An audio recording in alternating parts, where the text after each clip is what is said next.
Today we learn the 13th chapter number Organism and Population.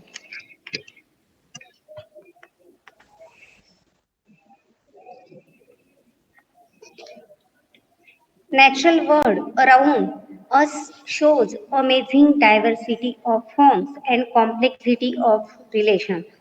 म्हणजे या वाक्याचा अर्थ असा आहे की हे जे काही नैसर्गिक जग आहे तर त्यामध्ये आपल्याला अनेक प्रकारची वैविध्यता दिसून येते.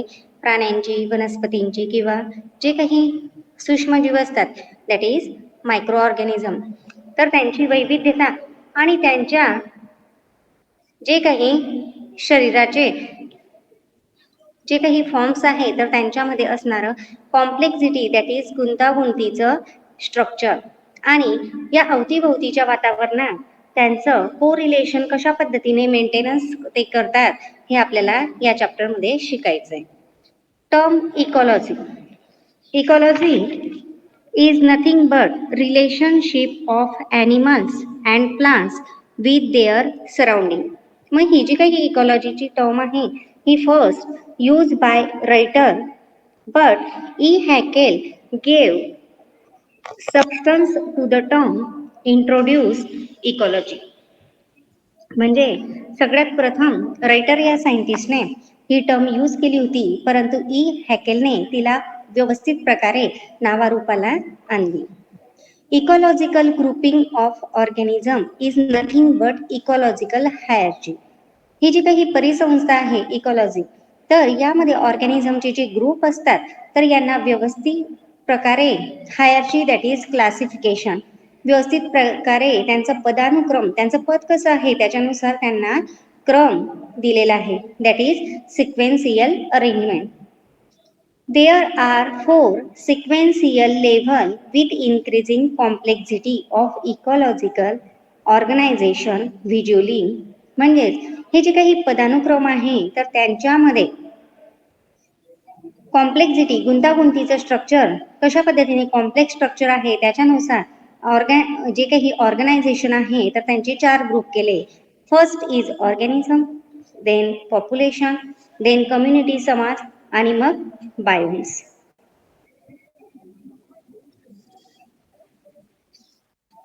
Individual organism is the basic unit of ecological हायरची.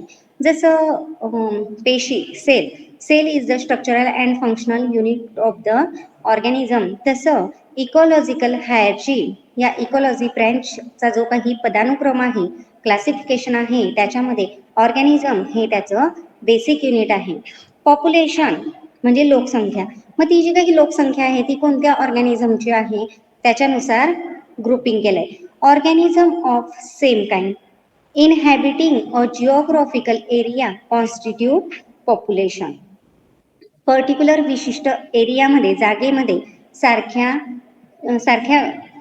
जे काही प्राणी असतील किंवा वनस्पती असतील त्यांचा जो ग्रुप असतो त्याला पॉप्युलेशन संख्या म्हटली जाते. त्याच्यानंतर कम्युनिटी समाज. Several population of different species, म्हणजे जो काही पॉप्युलेशन संख्या जी आहे मग ती संख्या कोणती तर डिफरंट स्पेसीज, वेगवेगळ्या ज्या स्पेसीज आहे त्यांची एका पर्टिक्युलर एरियामध्ये जो काही समावेश होतो त्याला समाज असे म्हटले जातं.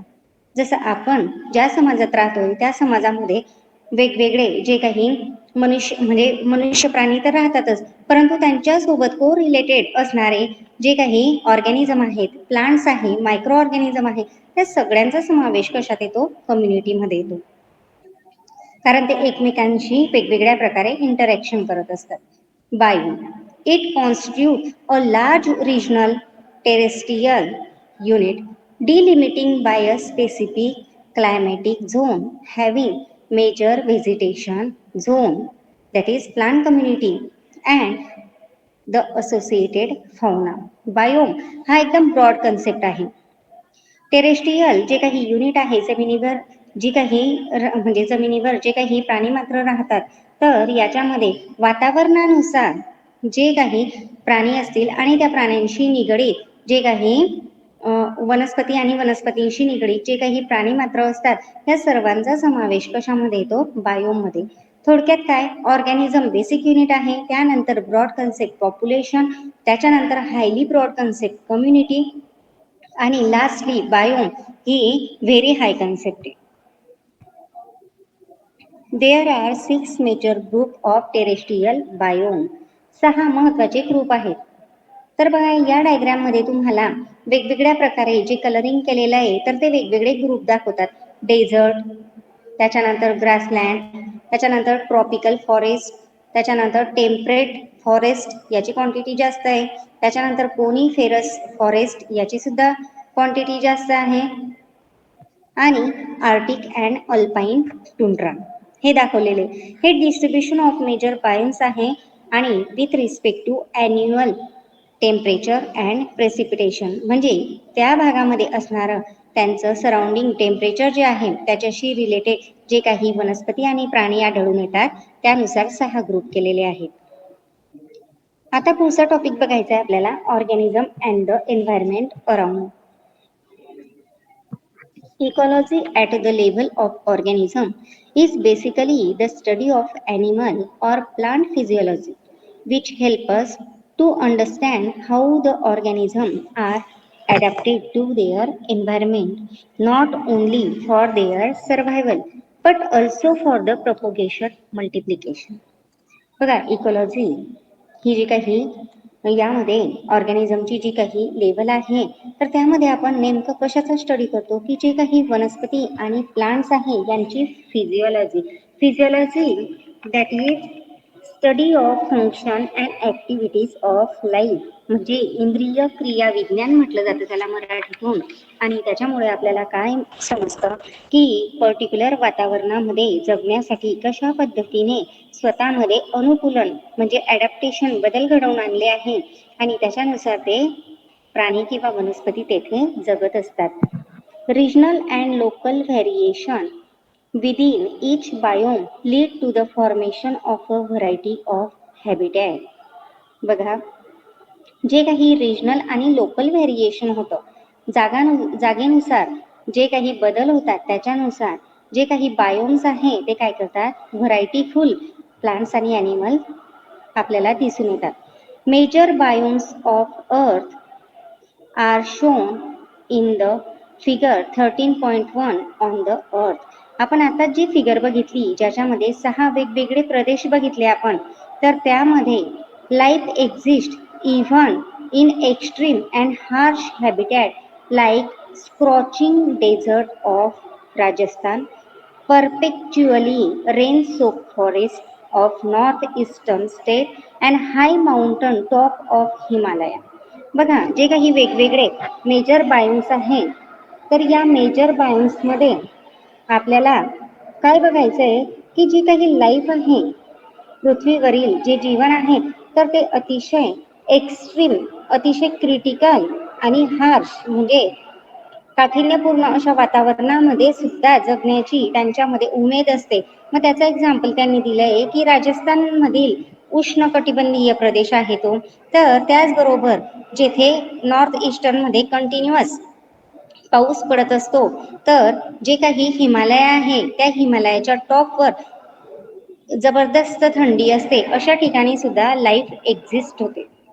It is not only the basic high chemical abiotic component that make up the habitat of an organism, but the habitat also include biotic component like plant, pathogen, parasite and predator of the organism.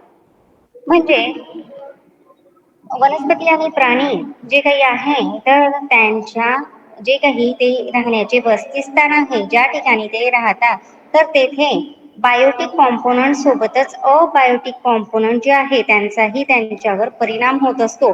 For example, biotic कॉम्पोनंट्समध्ये प्लांट्सचे pathogen that is disease causing agent, पॅरासाइट्सचे predator शिकारी असतात आणि abiotic कॉम्पोनंट्समध्ये जे chemicals असतील, minerals असतील त्यांचा परिणाम त्यांच्यावर होत असतो. बायोटिक फॅक्टरवर अबायोटिक फॅक्टरचा परिणाम होतो.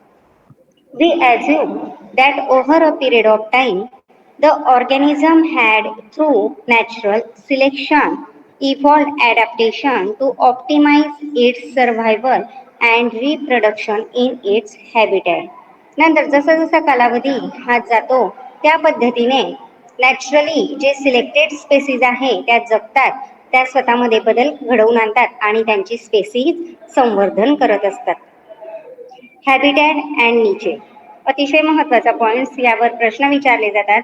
हॅबिटॅट ही अशी जागा आहे की जेथे एन्व्हायरमेंटल कंडिशन ज्या असतात ऑर्गॅनिझमच्या आजूबाजूला, तर त्यामध्ये ते सर्व्हाइव्ह होतात आणि चांगल्या प्रकारे ते जगत असतात.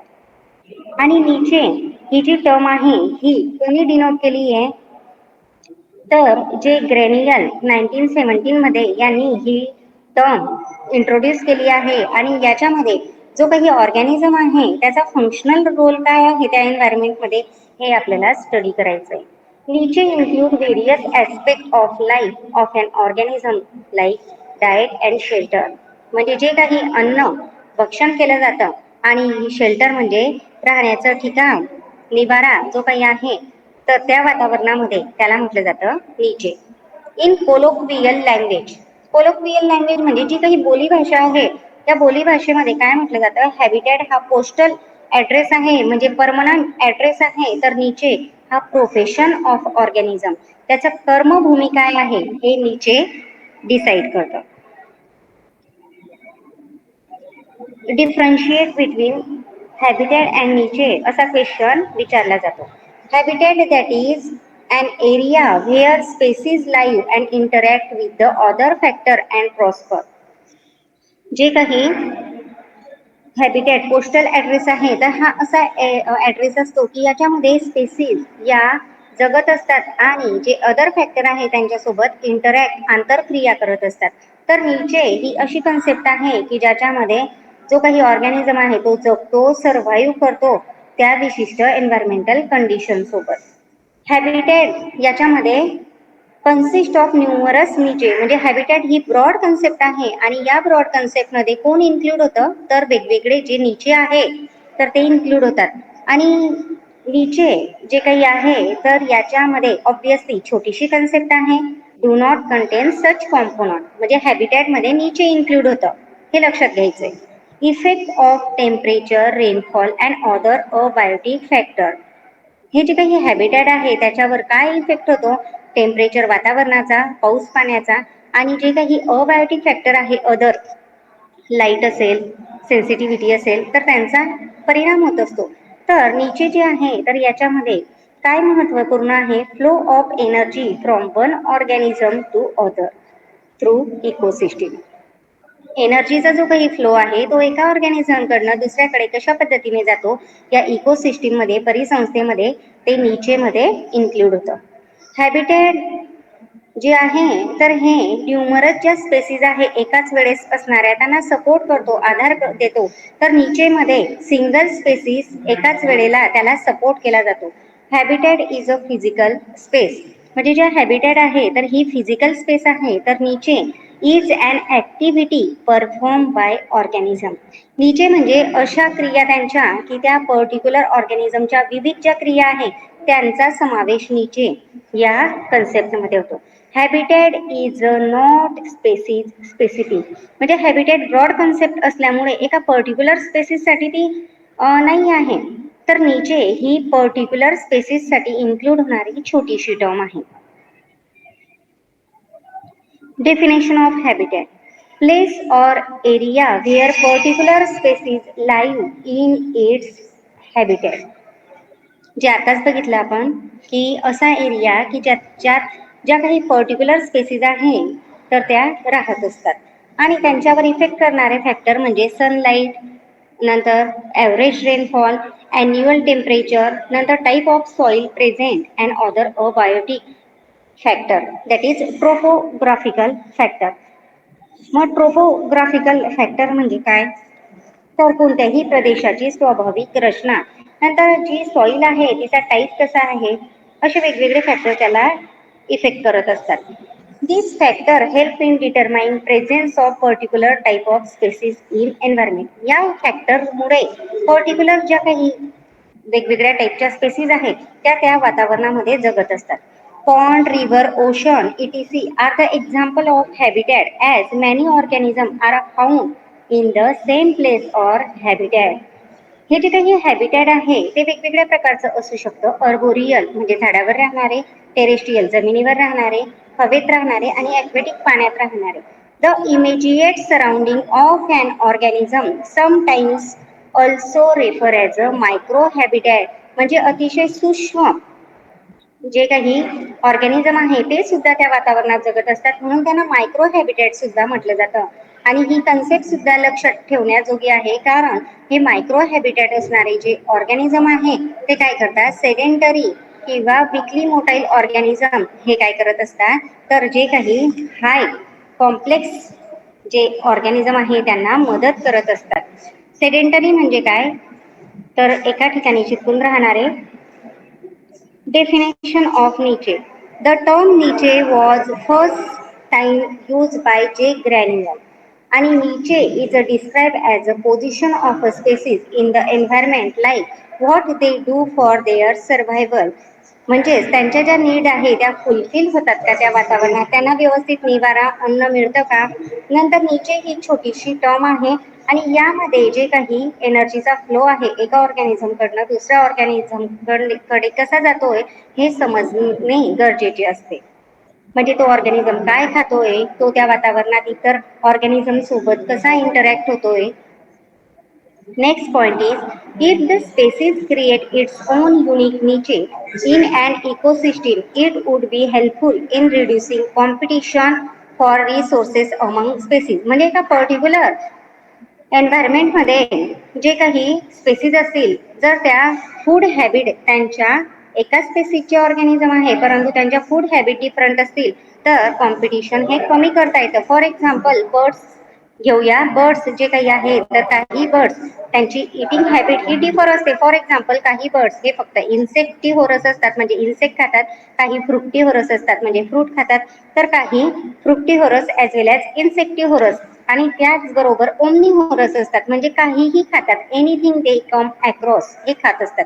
आणि त्याच्यावरून असं सिद्ध होतं की त्याच्यामुळे कॉम्पिटिशन रेट हा कमी केला जातो. 3 types of niche are found. Spatial or habitat niche, trophic niche आणि multi dimensional or hyper volume niche. Spatial self explanatory word आहे, related to physical space occupied by organism. तो ऑर्गॅनिझम पर्टिक्युलर कोणत्या जागेत राहतोय त्याच्यावरून स्पॅशियल किंवा हॅबिटॅट नीचे म्हटलं जातं.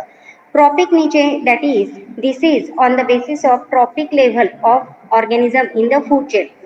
जी अन्न साखळी आहे त्या अन्न साखळीत त्याचा जो काही क्रमांक आहे त्याची प्लेसमेंट कुठे आहे त्याच्यावरून ट्रॉपिक नीचे काढला जातो. आणि मल्टी डायमेन्शनल त्यालाच हायपर व्हॉल्यूम नीचे म्हणतात. हा नंबर ऑफ एन्व्हायरमेंटल फॅक्टर मध्ये बायोटिक असो किंवा अबायोटिक असो, the resulting space will be hypervolume, not something that can be perceived by human mind. This space is called hypervolume niche. Alternatively, it is the position of an organism in the environmental gradient. जे environmental gradient असतात त्याच्यानुसार जे काही flexibility दाखवत असतात त्याच्यानुसार जे survive करतात त्या पर्टिक्युलर वातावरणात प्लांट्स, ॲनिमल्स आणि मायक्रो ऑर्गॅनिझम, तर त्यांना मल्टी डायमेन्शनल किंवा हायपर व्हॉल्यूम नीचे म्हटलं जातं. For every species there is a fundamental niche and a realise niche. Fundamental niche म्हणजे काय, तर हा नीचे जो आहे is in the absence of all competitor. This is highly improbable in nature.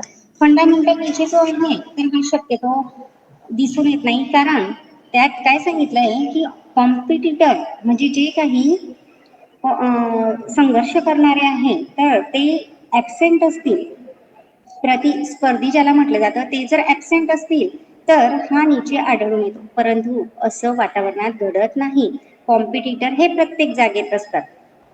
दुसरा आहे रिअलाइज नीचे. रिअलाइज नीचे म्हणजे काय, तर रिअलिस्टिक फॅक्ट ही की in the presence of competition for the resources available in the habitat. एकाच जागेमध्ये राहणारे जे काही स्पेसीज असतील तर त्यांच्यामध्ये कॉम्पिटिशन दिसून येतं. कशासाठी, तर फूडसाठी असेल, शेल्टरसाठी असेल किंवा मेटिंगसाठी असेल. Major abiotic factor. मग मेजर अबायोटिक फॅक्टर जे आहे तर त्यांच्यामध्ये टेम्परेचर, लाईट, सॉइल हे आढळून येतात. नंतर वॉटर. तर आपल्याला बघायचं आहे पहिले temperature. Temperature, it is the most ecological relevant environmental factor. Then, average temperature on land varies from sub-zero level in a polar area. म्हणजेच काय, तर हे जे काही टेम्परेचर आहे तर ते फ्लेक्झिबिलिटी दाखवत असतं.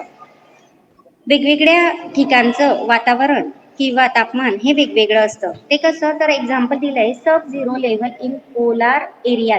जे ध्रुवीय प्रदेश आहे तर तिथे भरपूर कमी टेम्परेचर असतं, म्हणजे -डिग्री सुद्धा ते टेम्परेचर असतं. And high altitude upward up to 50 degree centigrade in tropic desert in summer. उष्णकटिबंधीय प्रदेशामध्ये 50 डिग्री सेंटीग्रेड पेक्षाही जास्त तापमान हे उन्हाळ्यात दिसून येतं. Temperature also vary seasonally. ऋतू बदल झाला की तापमान सुद्धा बदलत असतं. It decreases progressively from the equator towards the pole. म्हणजेच जे काही वृत्त असतात, अक्षवृत्त, मग हे जे काही टेम्परेचर आहे हे डिक्रीज होतं. कुठून, from equator towards the pole, ध्रुवीय प्रदेशापर्यंत.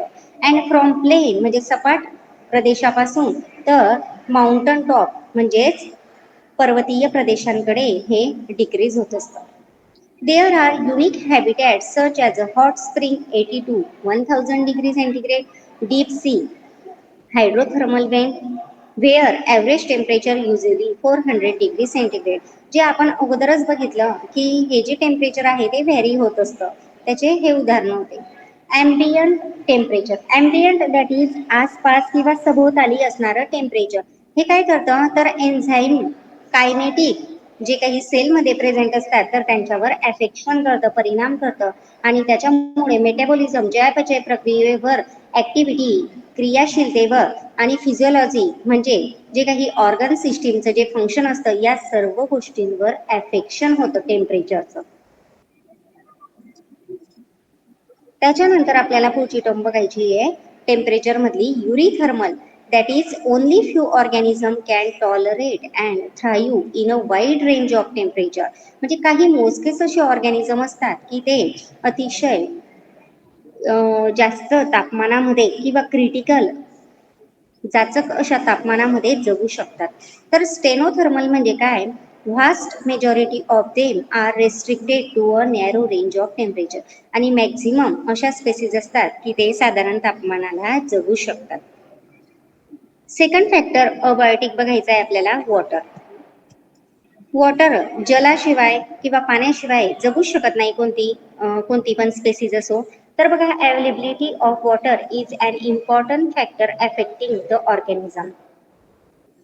Life on the earth originated in water. म्हणजे पहिला सूक्ष्मजीव किंवा जे काही सजीव सृष्टी निर्माण झाली ती सुद्धा पाण्यामध्ये निर्माण झाली.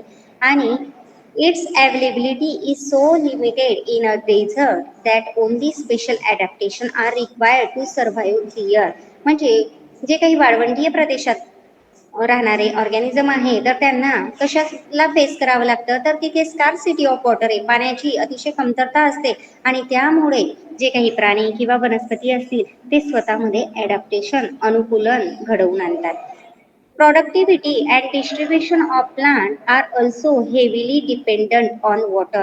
म्हणजे जी काही प्रोडक्शन किंवा प्रोडक्टिव्हिटी जी आहे, उत्पन्न क्षमता, आणि डिस्ट्रीब्युशन ऑफ प्लांट म्हणजे जे काही वनस्पती आहे तर त्यांचा जो काही संचार आहे म्हणजे त्यांचं अस्तित्व आहे हे कशावर डिपेंड असतं, पाण्याची अवेलेबिलिटी म्हणजे पाणी किती प्रमाणात अवेलेबल आहे, अवेलेबिलिटी ऑफ वॉटर याच्यावर ते डिपेंड असतं, अवलंबून असतं. Organisms living in water bodies such as ocean, lake, river have their own water related problem. पाण्यात राहणारे ॲक्वेटिक जे काही फ्लोरा आणि फाउना आहे त्यांना सुद्धा पाण्याशी रिलेटेड जे प्रॉब्लेम असतील त्यांना फेस करावं लागतं. Aquatic organism, the chemical composition and pH of water are important. जे ॲक्वेटिक ऑर्गॅनिझम आहे त्यांना त्या पाण्यामध्ये असणारं केमिकल कॉम्पोजिशन, त्या पाण्याचा pH, हे सगळं जे काही प्रॉब्लेम आहे त्यांना फेस करावं लागतं. The next term related to water, euryhaline. Some organism are tolerate for a wide range of salinity. Salinity म्हणजे क्षारीय किंवा क्षारता, salt present in that water, this is called as salinity. काही ऑर्गॅनिझम हे अतिशय क्षार असतील तरी सुद्धा तेथे जगतात, तग धरतात. Stenohaline other are restricted to a narrow range stenohaline. आणि बाकीचे जे ऑर्गॅनिझम आहे तर ते कमी क्षार असणाऱ्या प्रदेशांमध्ये इझिली जगू शकतात. The next abiotic factor is light. Plant use light for photosynthesis and plant are the major producer on the earth, which is only source of energy for the entire ecosystem.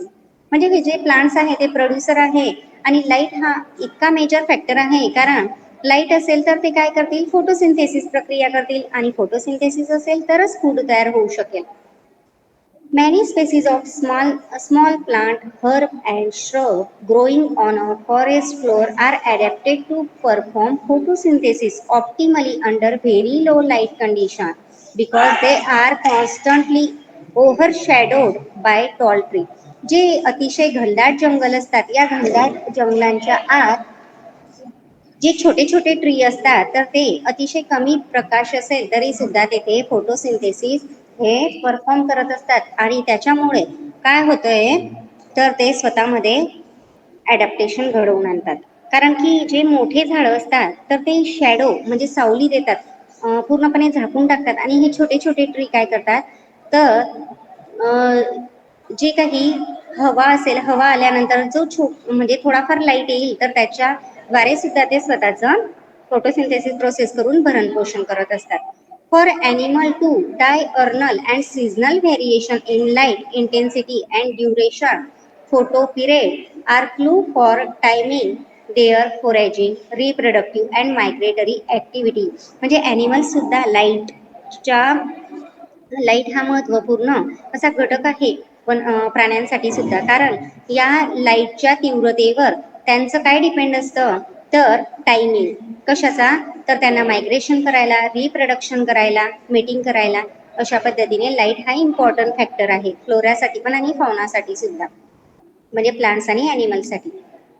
Availability of light on a land is closely linked with that of temperature since the sun is the source of both. म्हणजे बघा लक्षात घ्या, सूर्यप्रकाश हा लाईटचा source आहे, त्याचबरोबर temperature हा महत्वाचा फॅक्टर सुद्धा त्याच्यावर डिपेंड आहे. सॉइल नंतर बघा, सॉइल हा जो काही महत्वाचा अबायोटिक फॅक्टर आहे तर nature and property of soil are dependent on the climate, weathering process, त्या पर्टिक्युलर जागेमध्ये असणारं किंवा त्या पर्टिक्युलर सभोवताच्या वातावरणात असणारं जे काही वातावरण आहे, नंतर तिथल्या वेदरिंग प्रोसेस काय आहे तर त्याच्यानुसार जी काही सॉइल आहे तिचा पोत म्हणजे तिचं नेचर, पार्टिकल साईज, नंतर तिच्या प्रॉपर्टी या व्हॅरी होत असतात.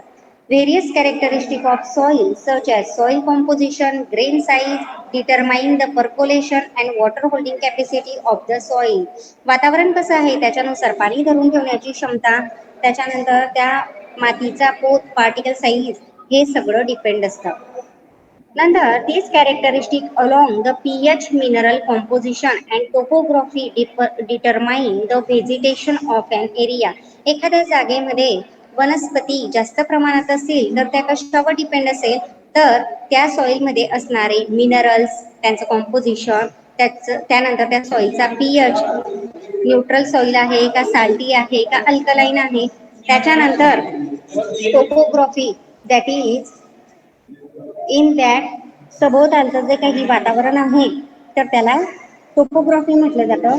तर तो कसा एरिया आहे त्याच्यानुसार हे कॅरेक्टरिस्टिक असतात.